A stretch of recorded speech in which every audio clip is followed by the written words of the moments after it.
In today's show, we parse through the latest rumors from across the league and try to answer the question, can the Blazers really do both?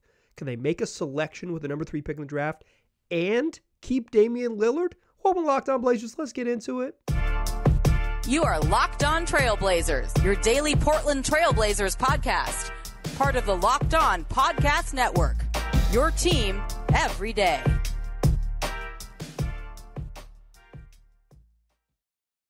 What up, world? It's past first point guard and Trailblazers reporter Mike Richman. You are listening to another episode of Locked On Blazers, part of the Locked On Podcast Network, available wherever you get podcasts and also on YouTube. Thanks for making the show your first listens. Coming at you every single weekday, Monday through Friday. So make it part of your daily routine. Make it your first listen. It's Locked On Blazers, your team every day. I have done it. I've listened to the podcasts. I've read the newsletters. And I have returned from the depths to bring you the latest butt that is being scuttled. Indeed, it is a rumors show. Rumors being things that are actually reported by people that know stuff. I think that word is used poorly when it's like sort of speculation. I certainly do a bunch of informed speculating on this podcast, but when I have something, I tell you I have something. These are people that have something, and it's really answering this question that we have been parsing on the show most of last week, which is that the Blazers seem to be poised with a difficult challenge ahead of them. That Damian Lillard has said that's enough with 19-year-olds, and that route is not my route. If the Blazers choose to build, he doesn't want to build something that takes 2 and 3 seasons to get there. He wants them to trade for an impact veteran and go for it. So the obvious sort of assumption was that when the Blazers got a lottery pick, that they would trade that lottery pick and answer Dame's wishes. And I talked about it on shows last week. In fact, if you're curious about this, I did a show making the case for the Blazers trading the pick, making a case for the Blazers keeping the pick, kind of both sides of the coin, giving the logic to both of them. I dedicated 30 minutes to each of those. You got an hour of podcasts waiting for you in your feed right before this one. But Damian Lillard made those comments, and Joe Cronin didn't say it as pointedly, but he did say as pointedly as he could on multiple occasions now that they're trying to support and maximize Damian Lillard's timeline and win with Dame. He didn't specifically say, hey, we're going to trade this and do that, but he said, we're going to try to win with Dame, and Dame said, they're going to have to trade the pick to win with me, and you can find that those two seem to be aligned in that thinking, but those comments happened before, for the most part, at X interviews. I would say that Joe Cronin, after it happened before the draft lottery. So it was like the Blazers are the 5th best odds. They were the most likely spot they were going to end up was 7th.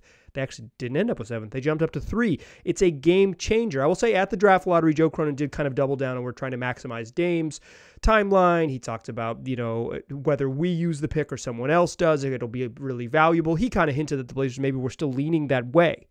But the recent reporting from around the league, people who are plugged in, seems to suggest that the Blazers are trying to thread the magical needle. Por qué no los dos? Why not both? They're trying to have their cake and eat it too. We're doing a lot of metaphors, a lot of idioms here to begin the show. But the reporting suggests that the Blazers want to keep Damian Lillard, and they want to keep the number 3 pick, the middle ground. I floated this on an episode, came out Thursday of last week, that it's like if you're really rooting for the Blazers to make the pick and you don't want them to get Dame, you're kind of rooting for them to find this middle ground. And the middle ground seems to be something that at least the Blazers are positioning and posturing themselves to say, we are comfortable taking. To wit, back 10 days ago now, Jonathan Giovanni was on the Low Post, an ESPN podcast, and he said that the Blazers were, quote, very happy drafting a player with 3 and we didn't need to trade it. But at the time, Jonathan Giovanni was worked with Mike Schmitz in the Blazers front office for a decade, and it's like, of course that's the line. Of course that's the line. I didn't even cover it on the show. And I don't mean to suggest that Giovanni doesn't believe that and wasn't told that and all that. Again, I'm not questioning the reporting. I'm questioning my belief in the intel, right? Is that it seems like that to me strikes me as something like the Blazers, when everyone and their granny knows that the Blazers want to trade 3, that getting it out there that they're very happy not trading 3 is just it's good posturing. It's good it's good to get the messaging out there a little bit cleaner, but that messaging has got louder and from multiple sources. Two wits, Adrian Wojnarowski in a podcast that dropped on Friday. A couple podcasts dropped on Friday talking about the Blazers.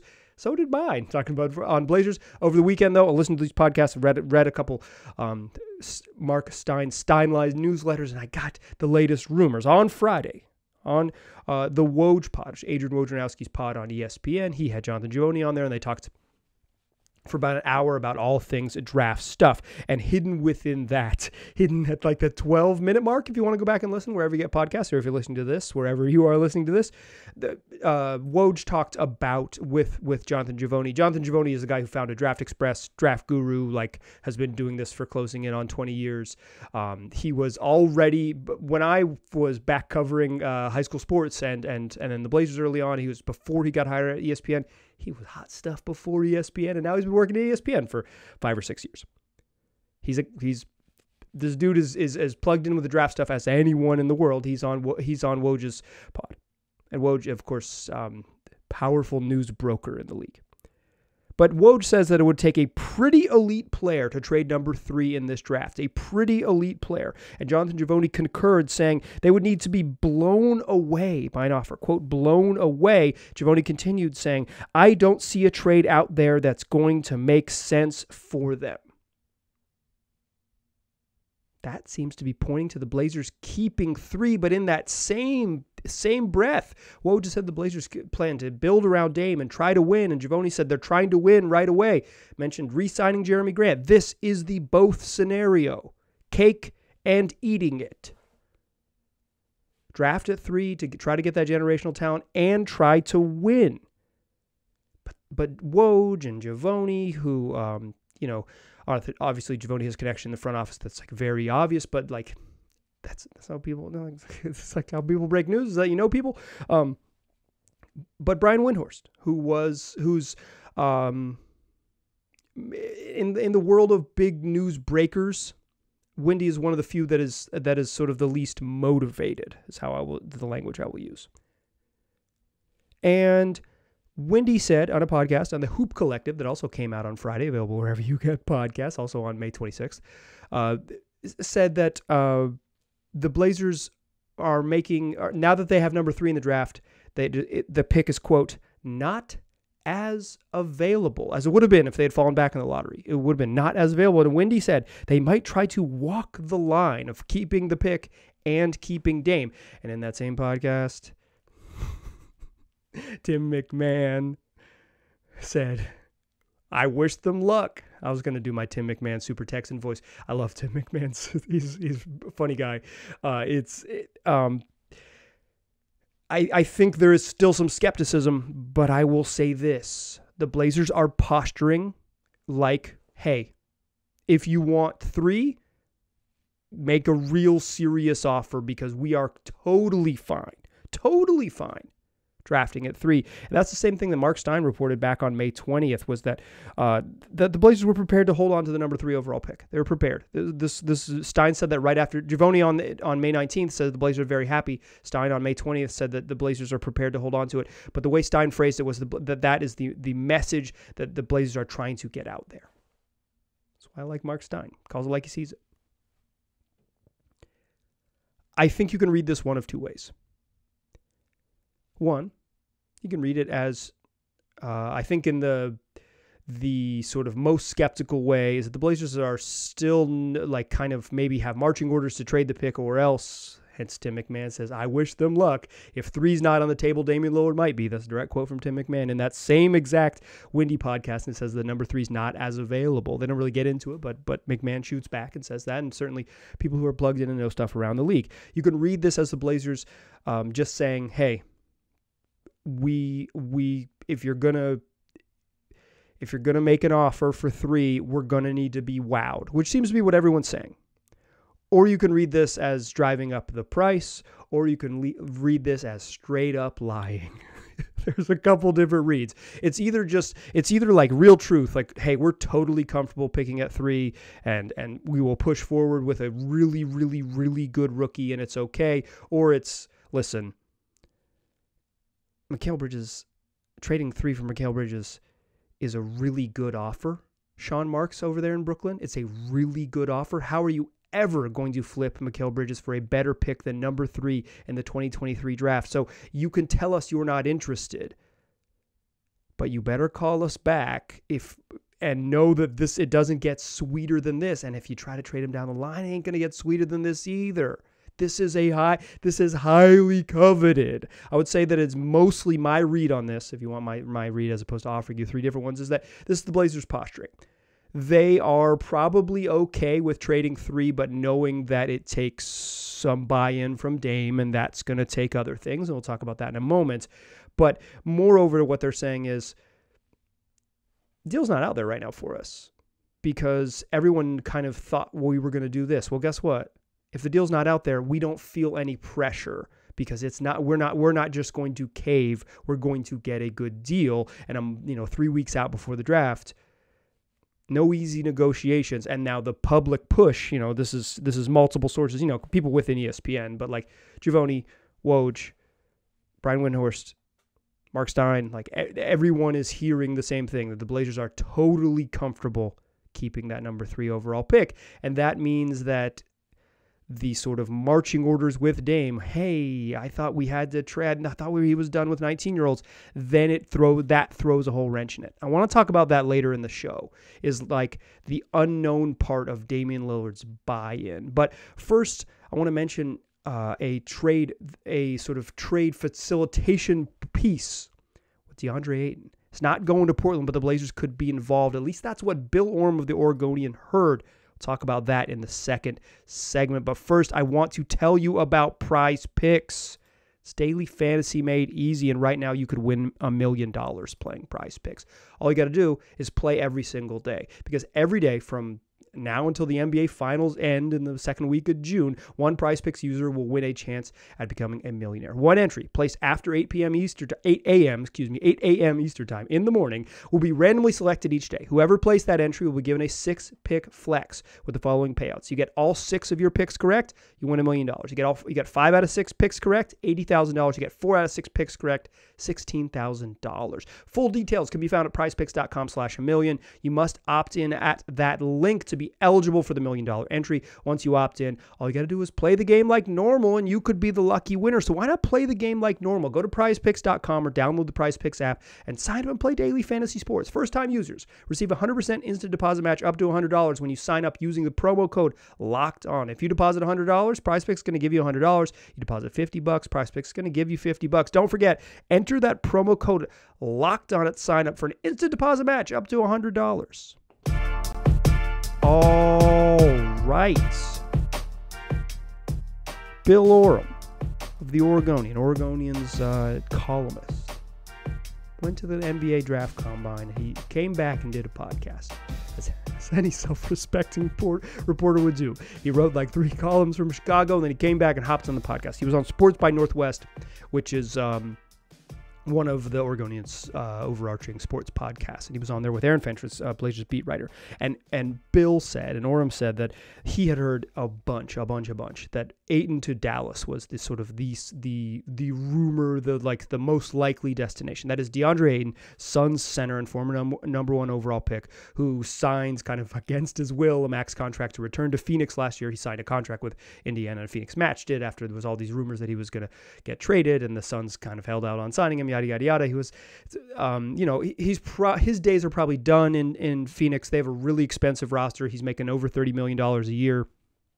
It's probably not worth the money, but he's probably better than he's played in Phoenix, and maybe a change of scenery will unlock him. Will it unlock him to be a $35 million a year player? We'll see, but he could probably get more out of him in a different setting. So his name is back on the trade market, and he's been long linked to Dallas. Bill is not the first person to report that DeAndre Ayton has been linked to the Dallas Mavericks. In fact, Mark Stein, in that same newsletter where I said that actually, a couple days later, Mark has been churning him out over the Stein line. Subscribe on Substack.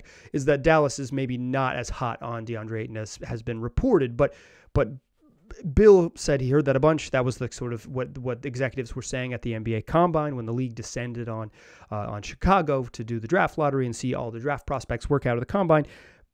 But the Blazers were involved in this rumor, but not in the way that you may have hoped, or if you're not an Ayton person, you are thankful that they aren't connected directly to him. What what Bill says he heard in this podcast and on Sports by Northwest is that Dallas would get DeAndre Ayton. Phoenix then would have a hole at center, and they would have some interest in Jusuf Nurkic, who makes like half as much money as DeAndre Ayton, and the Blazers would get involved in to facilitate. And then so they would get some pieces back, just off like the sort of top of my head, because Bill said he didn't know specifically in that podcast. He didn't specifically know who the Blazers might be interested in, or if it was, more than just 3 teams, whatever it is. But it's like the Blazers get back something like Maxi Kleber and Tim Hardaway Jr. And Kleber is like a darn good defensive player, but like not a miscast as a starting center, as Dallas asked him to be a bunch last year, or a closing center maybe is more accurate to describe him. And Tim Hardaway Jr. is a dude who shoots a lot off the bench. But like the Blazers could use veteran help and just like more depth, and I think there's some value there. It would leave the Blazers with a big hole at center. They'd have to figure out who's their starting center and who's also their backup center. And maybe you bring Eubanks back for that backup spot, but you still need 30 minutes a night in the middle, and they would be hurting for it. But it ties into what I was talking about in the second segment, because what if the Blazers go this route?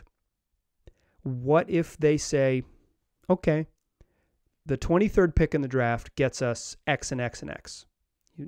Anthony Simons and the 23rd pick in the draft gets us, because, everyone that the Raptors held out too long, and 23 plus a protected future pick that we somehow get back from Chicago, and Anthony Simons gets OG Anunoby, right? You make it happen, or Ants and Nazir Little and 23 gets Pascal Siakam, because the asking price just comes down because Siakam's making $38 million and entering free agency, and there just isn't as hot a trade market as you might have thought, even though he's really stinking good. But it's a bunch of money, and, do you want to be the team that pays Pascal Siakam next? That's really what you're trading for, et cetera, et cetera. The Blazers have stuff to trade. They make it happen. They make it happen with 23. And then I don't even think that's very reasonable, but I'm spitballing here, right? Then they have 3, and then you need to make trades to fill out the roster, because the hard part of what the Blazers do after if they can swing that home run trade, whatever it looks like, even if 3's involved, if they can swing that home run trade, they're still going to need depth. They're still going to desperately need depth. They do not have a ton of NBA, like high level, can play when it matters, NBA level depth. Like Jabari Walker's an interesting player. Trent Watford's like a fun player, but like neither of those dudes you're going to want to like start the season with. Be like, those guys are going to play in the playoffs for sure. They need more depth. And I think it's this type of middle route where, maybe Nurk isn't in the home run trade, and maybe the best players in the trade go in another direction, but the Blazers add multiple parts that adds depth, that adds some helpful pieces to the back end of the rotation, and then you figure out what the front end of the rotation looks like with some more aggressive trades up top.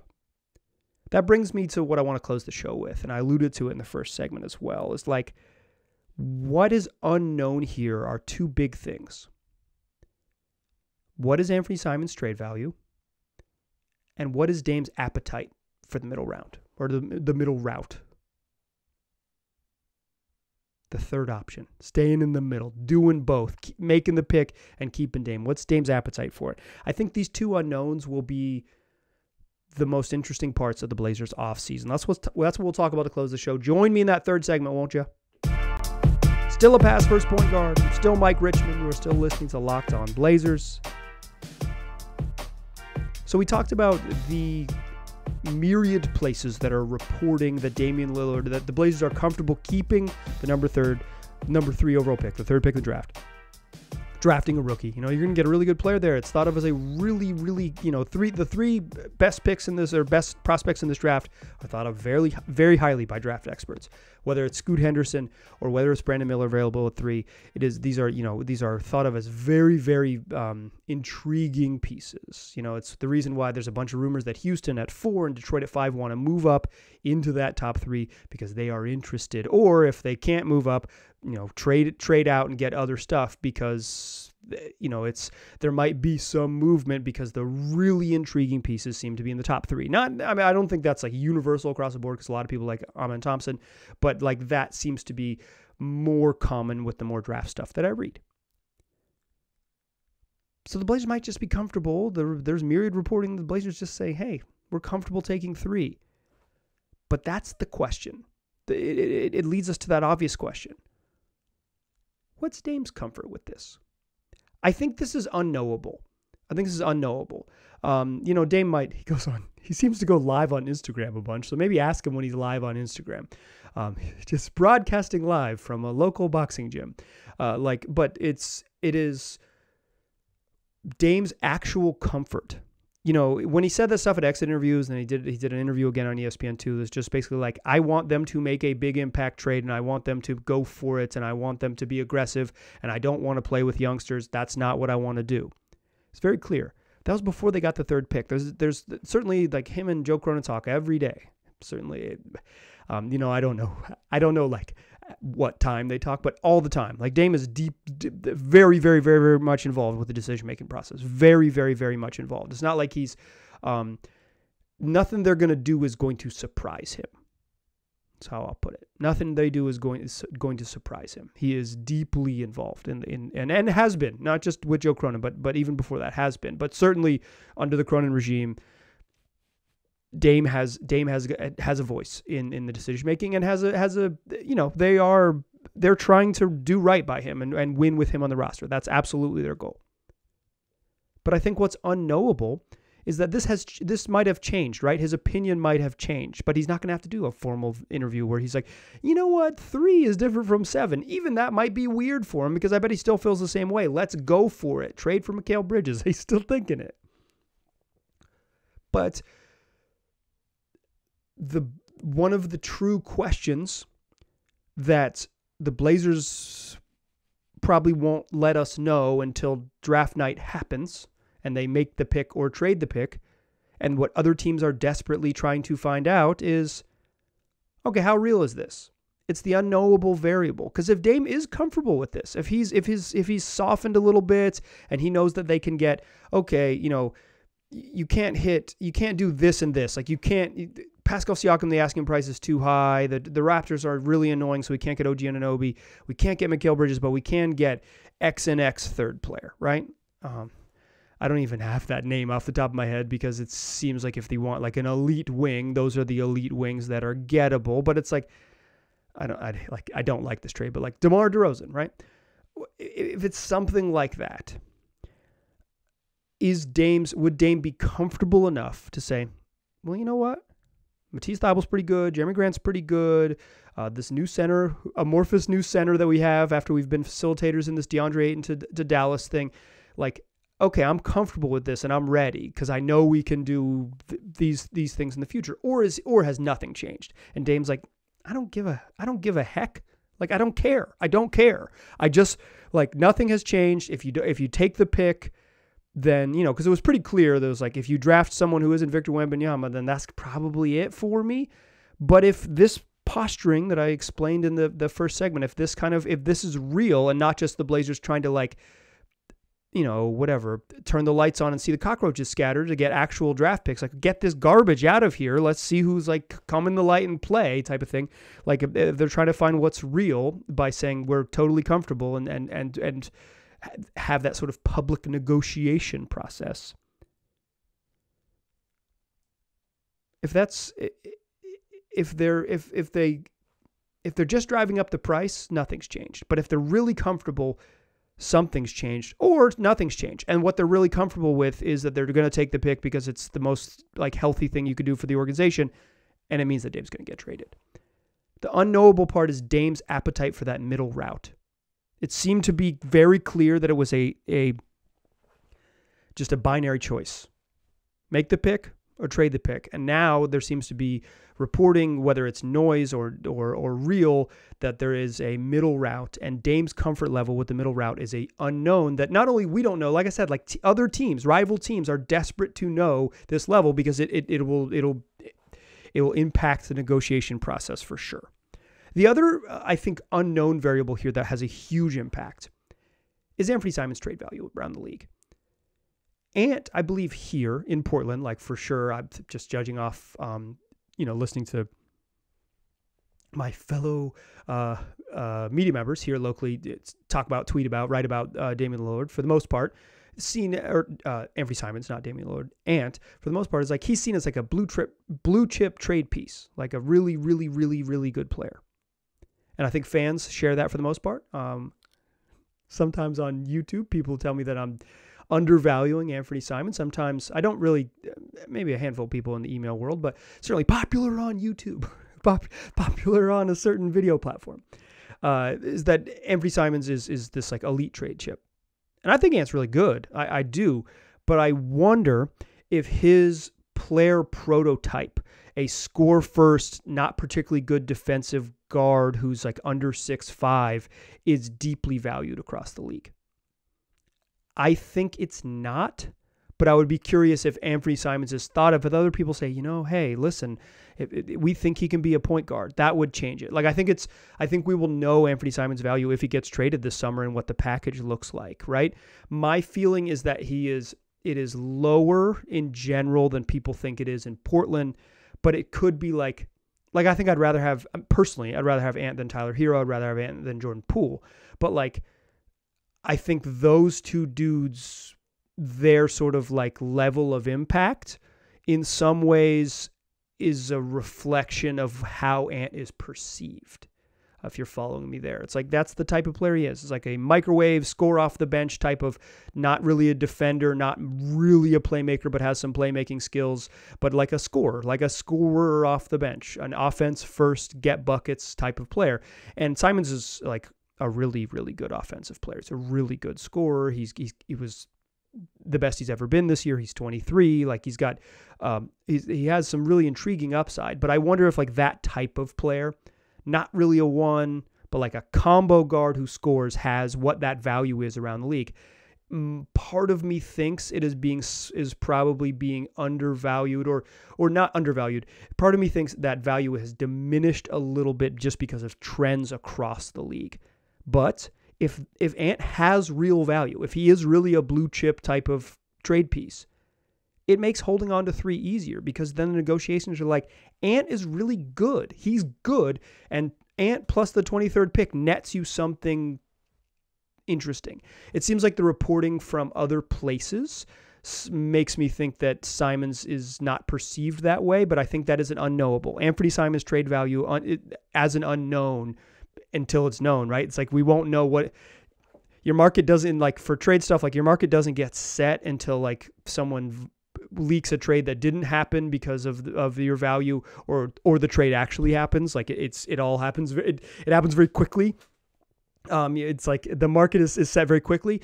So I think that's like a really fascinating unknown variable in this whole thing, because if Ant's trade value is a little bit higher, it unlocks the middle ground a lot easier, because you can make a pretty darn good trade and still keep 3. But if you need 3 plus Ant to get the best of the best, you're probably overpaying, and then you're sacrificing some of what makes this team special, or potential to be special, because they weren't very good this year, period. I want to be clear. I think those are the 2 biggest unknowns. It seems like the Blazers are sending the signals everywhere they possibly can that they're totally comfortable taking 3. Are they bluffing? Or is this real? Is this a team that looked like they were definitely going to trade 7 until they didn't and took Shaedon Sharpe? Is this the same thing? They were definitely going to trade 3. Whispers, okay, maybe they'll just keep 3. And then they go that route because they're comfortable with it. And what are the domino effects of taking 3? Is Tim McMahon right? If 3 is not available, then Dame might be. Or is this prepared to hang on to number 3? Or as Brian Windhorst said, they might try to walk the line. Are the Blazers really going to be able to walk the line? Fascinating month to find out if they can do it. Appreciate you listening to the show. More shows the rest of the week. I will talk to you soon.